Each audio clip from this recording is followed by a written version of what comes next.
नमस्कार दोस्तों, आज की इस वीडियो में मैं आपको बताने वाला हूँ कि यूनिवर्स के साथ कनेक्ट कैसे करें। क्योंकि जैसा हम सभी जानते हैं कि यूनिवर्स के साथ कनेक्ट होना कितना ज़्यादा ज़रूरी होता है, यानी यूनिवर्स के साथ अलाइंड होना कितना ज़्यादा ज़रूरी होता है। छोटी से छोटी हमारी मैनिफेस्टेशन के लिए भी यूनिवर्स के साथ हमारी अलाइनमेंट ज़रूरी हो जाती है, और जब तक हम ये अलाइनमेंट नहीं करते हैं तब तक हमारी मैनिफेस्टेशंस नहीं होती है। और ऐसे में फिर लगने लगता है कि हम तो सारे एफर्ट्स ले रहे हैं, लेकिन स्टिल हम अलाइनमेंट में क्यों नहीं आ पा रहे।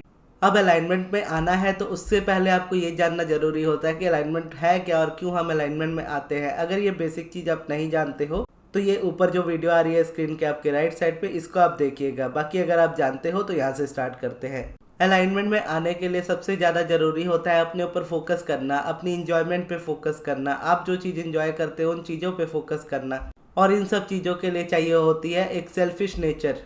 सेल्फिश वर्ड को ही हम बचपन से अगर देखा जाए तो बहुत नेगेटिव तरीके से मानते हुए आए हैं, लेकिन एक्चुअल में देखा जाए तो सेल्फिश कोई नेगेटिव वर्ड नहीं है, बल्कि ये पॉजिटिव वर्ड है। क्योंकि हम अपनी रेजिस्टेंस को बढ़ा रहे होते हैं या रेजिस्टेंस वाली लाइफ मोस्टली हम जी रहे होते हैं, तो सेल्फिश जैसी इंपॉर्टेंट चीज़ भी हमें मतलब रेजिस्टेंस देने लगती है और हमें लगने लगता है कि सेल्फिश होना गलत है। अब सेल्फिश होने का जैसा मतलब हम समझते हैं एग्जैक्टली वैसा ही मतलब है। सेल्फिश लोग दूसरों के बारे में नहीं सोचते हैं, सेल्फिश लोग अपने बारे में पहले सोचते हैं। अब यहाँ पर जो इंसान अपने बारे में ज़्यादा सोचता है ना, उसे सेल्फिश बोल करके लोग साइड कर देते हैं, लेकिन एक्चुअल में देखा जाए तो वो पर्सन ही अपनी लाइफ में ज़्यादा बेटर मैनिफेस्ट करता है। क्योंकि आप जितनी ज़्यादा चीज़ों के बारे में सोचते हो ना, उतनी ज़्यादा वाइब्रेशंस आप अपने माइंड में क्रिएट करते हो। और हर किसी की लाइफ की इंडिविजुअल अपनी एक जर्नी होती है, और हम जब अपने अराउंड लोगों को देखते हैं तो कोई हमारा फैमिली मेम्बर है, कोई हमारा फ्रेंड है, तो उसकी तकलीफ़ें हमारे को अपनी तकलीफ़ें लगती है।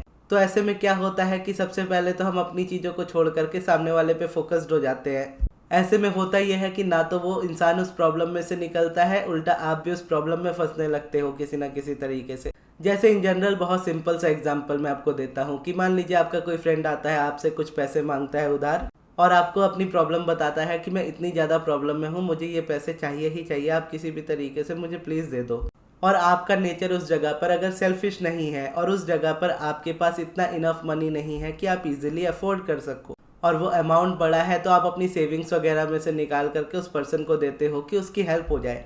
और आपने तो उस पर्सन की हेल्प कर दी और उससे उसकी वो प्रॉब्लम सॉल्व भी हो गई, जो कि मोस्ट ऑफ द टाइम नहीं होती है। क्योंकि एक प्रॉब्लम अगर सॉल्व बाई चांस हो भी जाए तो दूसरी उसी तरह की प्रॉब्लम्स उसकी लाइफ में आ जाती है। और ऐसे टाइम पे जब आप उस पर्सन को मनी दे देते हो और आपके पास इनफ नहीं था, स्टिल आपने उसको दिया, तो इसकी गारंटी है कि आपको उससे ज़्यादा ज़रूरत पड़ने वाली है आने वाले टाइम में उसी पैसों की। और जब वो पैसों की ज़रूरत आपको पड़ेगी, आप सामने से उस पर्सन से मांगोगे, और सामने वाला किसी रीज़न से आपको नहीं दे पाएगा, इवन तो उसकी इच्छा हो कि वो देना चाहे आपके पैसे, लेकिन वो नहीं दे पाएगा।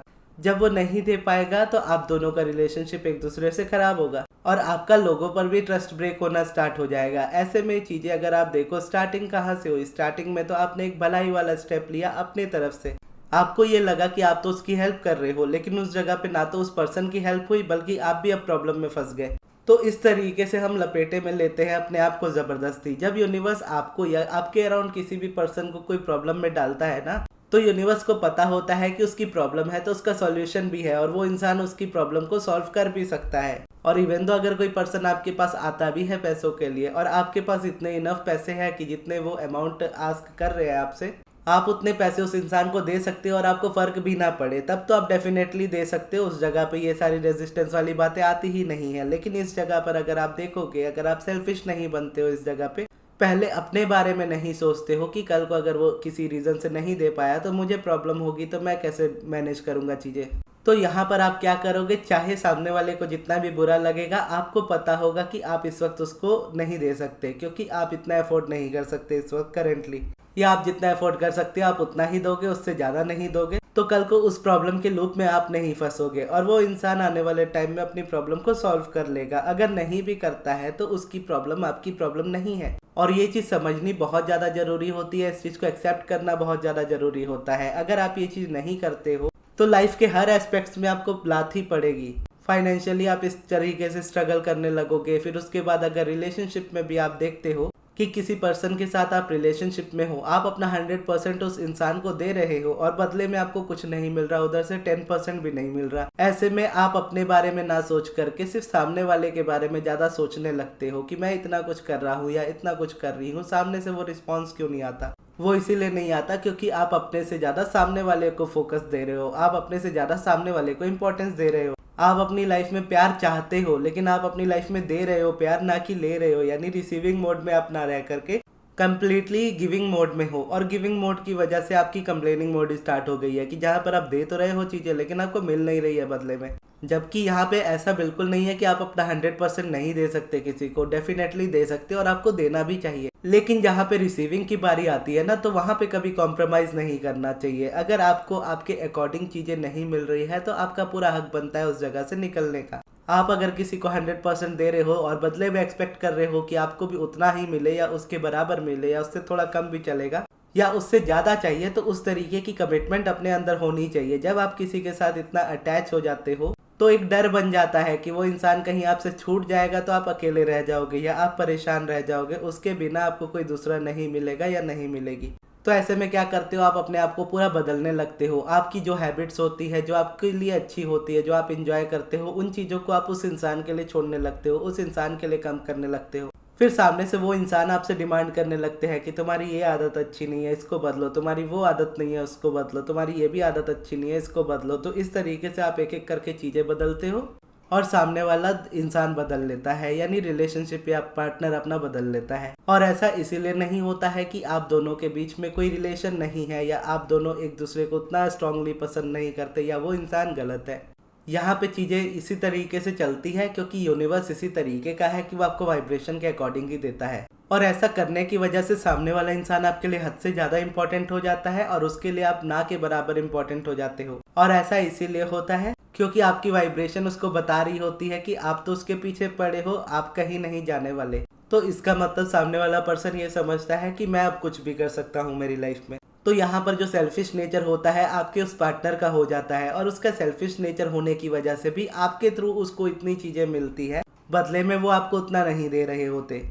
चीज़ें इस तरीके से हम समझने की जब कोशिश करते हैं तो हमें समझ में आता है कि एक्चुअल में सेल्फिश होना बुरा नहीं है। सेल्फिश होना मतलब अपनी प्रायोरिटीज़ को क्लियर रखना होता है कि मैं इस लाइफ में आया हूँ, अकेले आया हूँ, इस लाइफ की एंड होगी तो मैं अकेले ही जाऊँगा। तो इस जगह पर जो भी लाइफ मेरी होगी, जिस तरीके की मेरी लाइफ होगी, एटलीस्ट उसमें चॉइसेस मेरी होनी चाहिए कि किस तरीके की लाइफ चाहिए, कैसा रिलेशनशिप चाहिए।